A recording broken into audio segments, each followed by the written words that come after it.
Hey folks, and welcome back to Glenn and Adrian's Rock Talk. That's Adrian. And that's Glenn.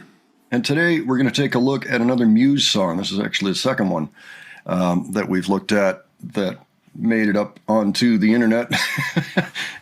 An earlier one got struck down. It was blocked. But we're going to look at Reapers today, which is a song that came out, and it's actually about drones. Okay, it was released 2015. It came out for their 7th album, Drones. And if I look at Genius.com, having to do with the lyrical meaning of this song, it's about the effect that drones have had on modern warfare.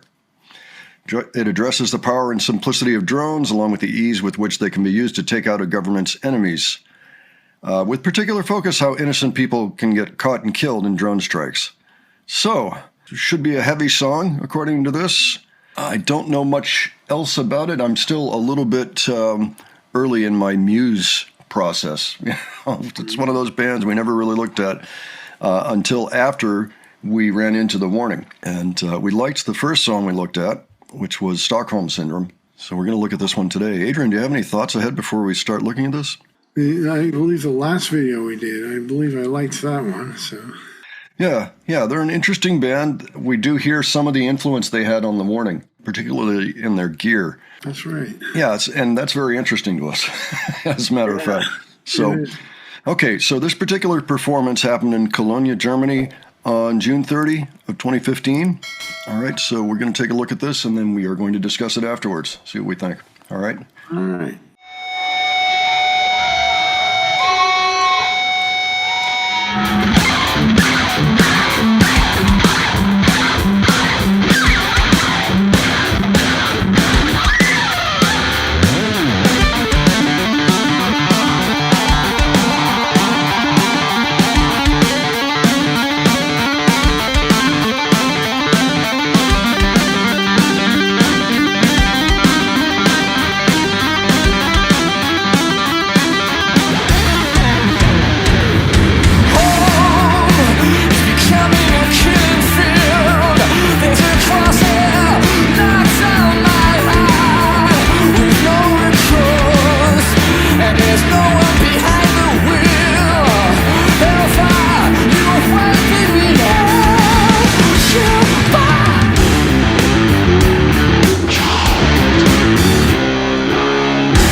Yeah, it was spectacular. As for the composition, that was spectacular. Loads of chords, motifs, and riffs that inspire and uplift the listener. Seriously, the solo at the beginning is like something from a Van Halen record, and I mean that in a good way. I actually did hear quite a number of touchstones on other music. Some of the things that I thought of, especially in the middle part of the song, it sounded to me like something that could have sat very nicely on a David Bowie album from about the year 2000. So one of his latter day albums, like maybe a Heathen or Reality or something like that. It kind of has this industrial quality to it that also rocks. In other words, those Bowie fans that remember the album Low, remember that there was a lot of interesting electronic things going on that album that were kind of groundbreaking at the time. Well, this sounds like something like that, but later on. I liked the overall middle part of the song especially. That was my favorite part.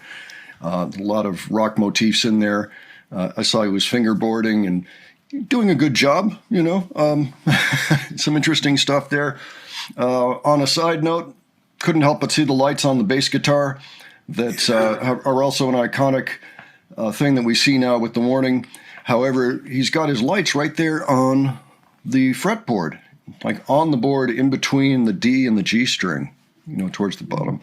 So I thought that was interesting. I've never actually seen that before. But I understand why some guitarists really like having lights on their guitar, especially when they're in dark environments. Also, it sounded like there was an octave pedal on the guitar and perhaps the bass as well. I heard the same pedal. It sounded to me like the same one that Danny uses in her Satisfied solo. Yeah, the Portamento wah pedal, a la Satisfied. Yeah, that seems to be a standard piece of gear for these guys. And we've only heard 2 songs. I think we've heard it in both songs. And the end part, when they kind of sludged it out, I liked that too, where it kind of became more like, I don't know, a St. Vitus or a Black Sabbath type thing. There's actually a lot of bands now that have that kind of sludgy sound to them. They've adopted it.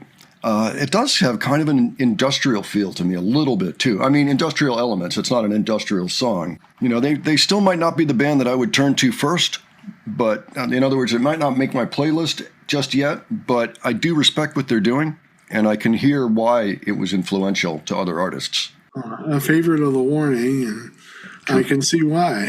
So, yeah, I like them as well. Yeah, I think they're worth continuing with for sure. So, folks, why don't you let us know what you thought of this? And again, if you want to provide extra details, by all means, leave them below, along with any suggestions you have for us to continue on our Muse journey here. And if you enjoyed this video, please give it a like. And if you enjoyed the presentation, please subscribe, all right? Thanks so much for joining us, and we'll catch you on the next one, all right? Take care, folks. See you all later.